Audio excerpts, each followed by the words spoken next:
صدقه فطر برای کی داده میشه، نصاب میخواه نمیخواه، کی داده میشه، چقدر داده میشه، این کلی گپا براتون واضح شده. من فقط تذکار یا یادآوری میکنم. 1 سال تیر شده صدقه فطر بالای کسی است که در اون موقعی که داده میشه، بهترین وقتی دادن قبل از نماز عید رفتن است. سخت است ای دادن؟ نیست سخت.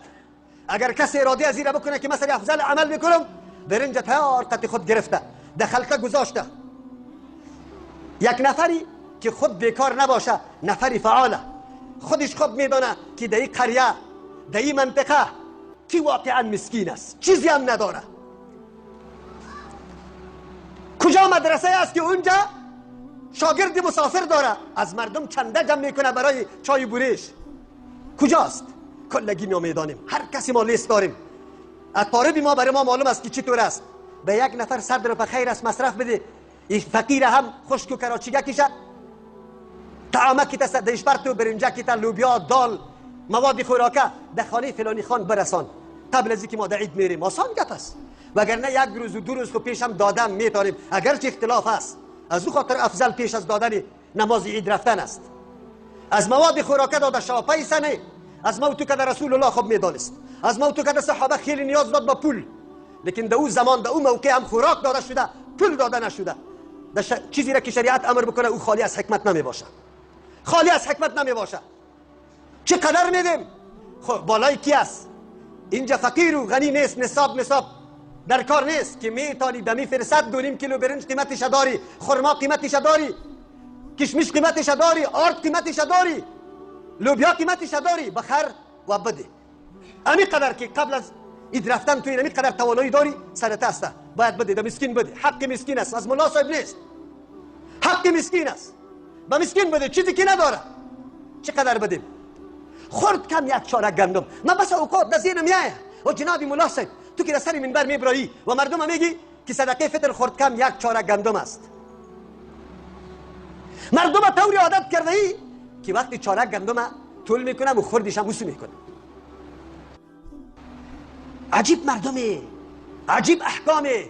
او مردکه الله سبحانه و تعالی در این طور موقع برای تو به میلیون ها داده، در جای 1 پرخم 1 مد که برش میگه. پرخم این طور میکردن، گندم یا هر چیزی که بود دورم 1 پرخم صاع نامیده میشد. 2 مد 2 دفعه پرخم. تو را چقدر باید بدی؟ الله برات داده. غریبه به 1 چارک برنج خوش نکو، بوجی برنجه در مزدورکار بده، در شانه ببر، غرب بیتاله در خانه پرتو که قلبی او صاحب خانه برات دعا بکنه که دیگه از تجارت، در دکانداریت، در کار بارت هیچ نوع نقصانی نبیاید. پیسه سوختیت الله بکشه. تو به خاطر رضای الله غیرت کرده ای، از خود به محنت خود پیدا کرده ای، فقیر لحاظش میکنی به خاطر الله. به الله قسم، الله است تو که خیلی غیرتی است، بسیار غیرتی است. در 2.5 کیلو گندم هم قیمتش از بندهیش باز میسنجه. این ملاها اقدر هوشیار هستند. خیر در روز قیامت رفتنیستن، الله از پیشون سوال میکنه. ما تعیین کردیم، فیصله کردیم 60 افغانی امی قیمت گندم میشه افغانی، چرا یا خوش دارن نمیگه به مردم؟ این ملا صاحب اگر تو ببری آرد چیستا جاوا او طرف قلاچ میکنه. ملا صاحب به این آردا نیاز نداره، تیلر داره، کمپاین امریکایی را پیش برده، رئیس بچهش ترجمان است، دیگه بچهش در خارج است. اینطوری چیزا را که برش ببری نمیگیره. پیسه باشه، پیسه در کدام مسجد ابیطور تقریر کرده باشه که خوراک است بگویه. امی علمای سلفی حق پرست است که برای شما حق میگه. غم جیب خود نداره، غم ملت مظلوم داره که صدقه فطری از یا شوه، غم جیب خود نداره. ولی این ملت بیچاره همیشه ما را بکوبه، ما را متهم به وهابیت کنه و ما را دودشنام و لعنت بگویه. امو کسایی که جیبای شزده رئیس که سالا صدقه فطرشان نشده، د ملا داده، د ملا د مسکین نداده، پول داده، پول طعام نداده، که سالا صدقه فطرش نشده، امو ملاها را خوش داره، امو دیگمو شلغم. این مردم امو را خوش داره، یا نه ثواب خوش داره، نه گردن خلاصی را خوش داره، نه فهم دین خوش داره که ما دین بدانیم. نه گپا را هیچ خوش نداره. الله بکنه که ما درک داشته باشیم، بفهمیم، دوستای خدا در جریان بگذاری، احکام الله را برشان بگوییم. این مسئولیت ما و شماست، این وظیفه ما و شماست. بفهمانیم شه. دیگه کسی مرا زنگ زد ما صدقه فطر خدا دادیم، من کی برات گفته بود که داد؟ شما شریعت هر کدامتان مولایی است. از همین شکم خود فتوا داده میره، از شکم خود عمل میکنه. یک روز به عالم نمیشینه که دستوری رسول الله در این مورد چی است، با کدام کیفیت مثلا فطر بدم، کی بدم، چقدر بدم، چه چیز بدم، چطور بدم.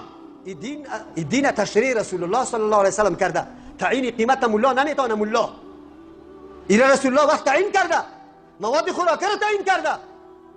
علما فقط در وقت ضرورت، شخص محصل است، بازارم نزدیک برش نیست، مواد خوراکم نیست، از روی ضرورت این حالت اضطرار و ناچاری میگن که اگه انسان این طرف عید روان است، این طرف هیچ چیزی نیست، از مواد خوراکه صدقه فطر خود بده، در میتور موقع میتونه پول بده. الله ان شاء الله اسمش قبول کنه. او را ما فیصلهش نمیکنیم که بله قبول میکنه، چرا که کسی به قصد گفتار رسول الله صلی الله علیه و سلم اعتنا نمیکنه، ارزش قائل نیست، میشینه اینقدر روزا تیر شد طعام به خود نخرید، در این روز باز برای تو زنگ میزنه که من چیزی ندارم. نکردی، تیاری نگرفتی، گپای رسول الله به پیش تو همونطور هوایی تیر میشد، اعتنا نکردی.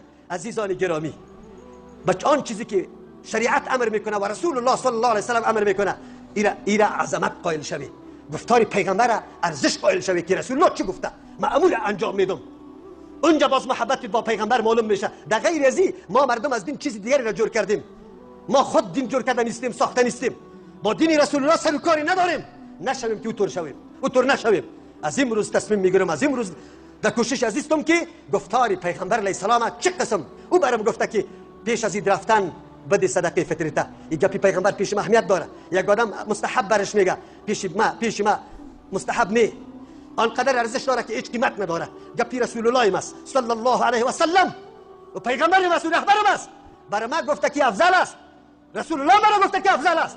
ما گپی پیغمبر را زمین بگذارم، پشت افضل نگردم. در این نکته هاست. این نکته ها را هر کس درک کرده نمیتونه. کسی درک میکنه که رسول الله را رسول الله میدانه، محبتش در قلبش جا داده، حیثیت و مقام و منزلت رسول الله را میدانه. هر کس دیگه پاسرش خلاص نمیشه، میگه بده نماز بخوان، مقصد بخوانی، رویت طرف قبله کو. کسی که شخصیت رسول الله را میدانه و میگه که نه تنها روی قبله کردن نیست، صلوا کما رأیتمونی اصلی خذوا عنی مناسککم، اعمال از رسول الله میگیری، مطابق از او انجام میدی. رسول الله گفت که در عیدگاه 2 رکعت نفل خوانده نشود، نمیخوانم، عبادت است، نماز است. رسولی ما گفته و ذاتی را که الله روان کرده برای رهبری ما او گفته که نخوان، نمیخوانم. پیش ما خیلی نماز قدر داره، رسول الله منع کرده خلاص. رسول الله به دست چپ کاغذ دادن منع کرده، نمیگیرم. به دست راست میگم رسول الله را حیثیت میدم، عظمت قائل میشم، بزرگی قائل میشم که درجه و مرتبه از او را بدانم. در این نکته هاست، در این گپایی که رسول الله در مورد صدقه فطر، رفتن عیدگاه، در کلی از یا بسیار نکته های عمیق است.